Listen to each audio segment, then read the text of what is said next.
não sei que mérito isso tem, mas beleza. Também, qualquer um é. Se eu ver alguém, um mendigo, aquele é colunista do UOL, mesmo. Eu perguntei hoje, fui dar uma esmola pro mendigo, ele falou, eu não sou nem mendigo, eu sou colunista do UOL. Eu falei, e mendigo? Me dá R$10.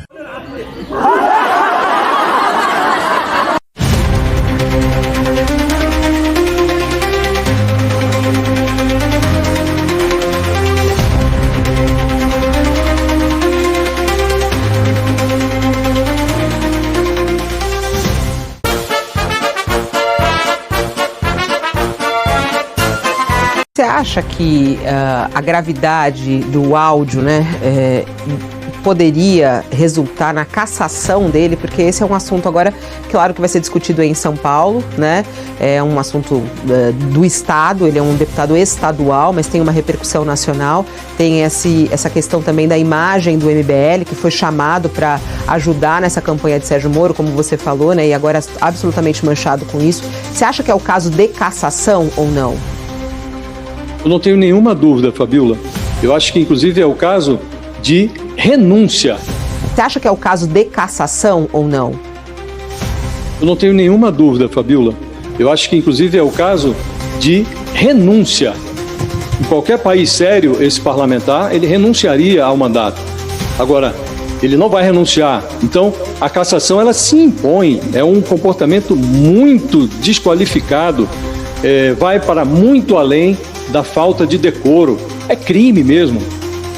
Não é possível que o Legislativo de São Paulo, principal estado, o estado mais rico do país, conviva com esse tipo de personagem.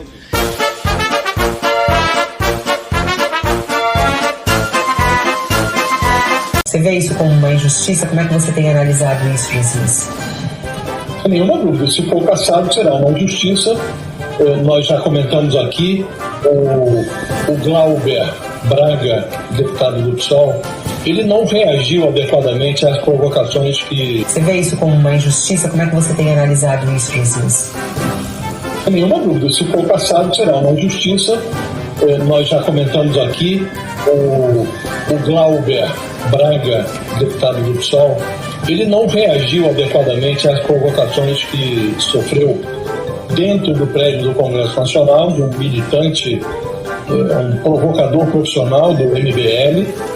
Então, houve o encontro, houve a provocação, uma provocação desqualificada, a do deputado, para se qualificar, para qualificar a sua reação.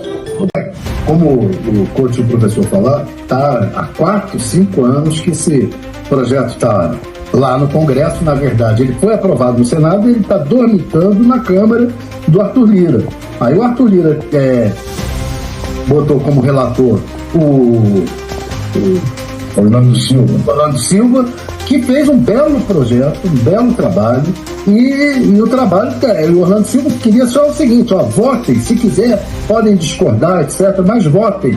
E eles decidiram não votar, e mais do que isso, o Arthur Lira destituiu o Orlando Silva, acabou com a comissão, acabou com o trabalho e disse que vai fazer um... Aí o que ocorre? Isso é interessante, porque ocorre o seguinte, o porquê que o Supremo vai decidir?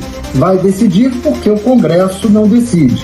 E o Congresso reclama que o Supremo acaba tomando a atitude de legislar. Não, o Supremo só legisla na ausência da legislação. Exatamente.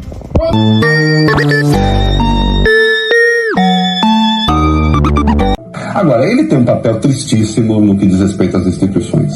As instituições saem rebaixadas desses 8 anos. Desmoralizadas. O Lula desmoralizou o TSE. O Lula tentou desmoralizar o STF. E aqui eu quero prestar minha homenagem ao ministro Gilmar Mendes, né, que resistiu bravamente enquanto foi possível resistir ali na presidência. O Lula desmoralizou, tentou desmoralizar o TCU. Tirou obras do PAC e da Copa do Mundo que não estão mais submetidos a qualquer investigação, a qualquer apuração, a acompanhamento do TCU. Senado, Câmara, nada sobrou. A história, né? Ele desmoralizou tudo isso, ele tratou o Ministério Público que, aliás, sempre foi bastante alinhado com o PT e ele sabe que isso é verdade. O próprio Lula atuou quanto o Ministério Público. Então, na verdade, todos aqueles mecanismos que garantem a transparência da República, o Lula agrediu. Durante esse período em que Lula ocupou o Palácio do Planalto e nos anos seguintes, Reinaldo foi uma das maiores, ou talvez a maior voz do movimento antipetista. Com um estilo agressivo e uma bagagem cultural invejável, Reinaldo Azevedo fazia duras críticas tanto aos governantes petistas quanto a aliados e apoiadores. Com esse histórico, qualquer um imaginaria que Reinaldo estivesse a todo vapor com a recente volta de Lula e do PT ao governo. Entretanto, o posicionamento do jornalista nesse terceiro mandato de Lula é esse. Se você tivesse que dar uma nota para o governo Lula nesse primeiro ano, de 0 a 10, qual seria? Pro governo Lula, dou nota 8. Pro Lula, dou nota 11. Porque...